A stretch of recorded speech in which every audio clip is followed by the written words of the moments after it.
Today I want to talk to you about your quiet time with God.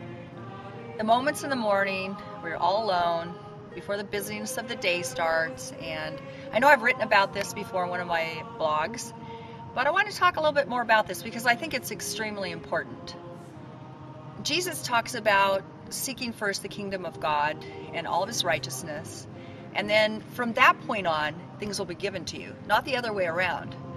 I know it's been very difficult in my life to carve out a time. I'm like most of you, I'm really busy. I've got a zillion little projects going on. I've got family things to take care of, and just things that we all have, that we deal with in life. But I can also say this. About 2 years ago, I started setting aside a morning ritual that I never part from, and that is before I do anything. I get my tea, I go out my backyard with my dog, I look at the birds, I read the Bible or another inspirational Christian work, usually a book I'm reading. I pray and I have quiet time with God, and it's really made a huge difference in my life, an amazing difference in the way that I handle things that come my way, the challenges of the day, situations that we all have come up. It's so easy to forget God. It's so easy to say, oh no, I'm in a hurry, I gotta go. I've been guilty of this many, many times. So I'm not saying this isn't difficult for me. It's like I said, it's a habit, it's a ritual I've gotten into. It makes me think back at a time when I was on a mission trip. I believe it was 2003. It was a really long mission trip with the Wheelchair Foundation. And it was about almost a month long. One of the stops in Africa that we made, it was in Kinshasa in the Democratic Republic of the Congo, which I'm sure you've probably heard recently in the news. It's not a safe place to go.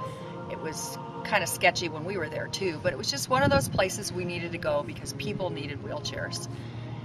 On the way out of the country, we went through immigration and went through the clearing, and as in most places like that, when you're with a group, one particular person had our passports, and so right before we get on the airplane, they asked us if we needed to use the bathroom, so we all stood in line, and the women went on one side, the men went on the other, and when we were all done, we were escorted out to this plane.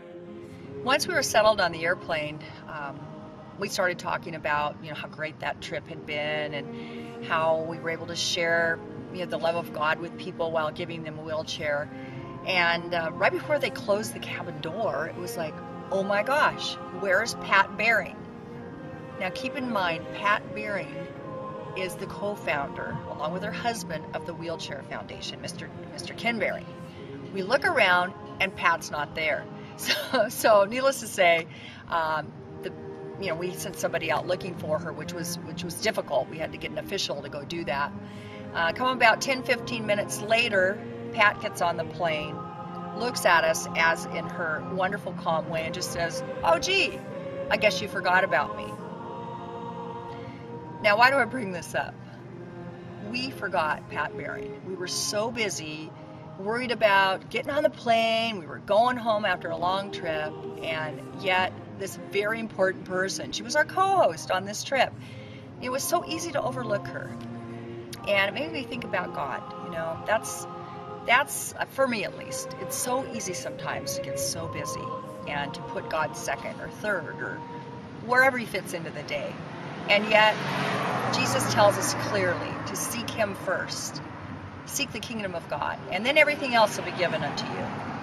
So my prayer for you is that as you go through your busy day, that you would find early in the morning, just start with 5 minutes, 10 minutes, and just see if it doesn't make a great difference, because God is truly blessing you.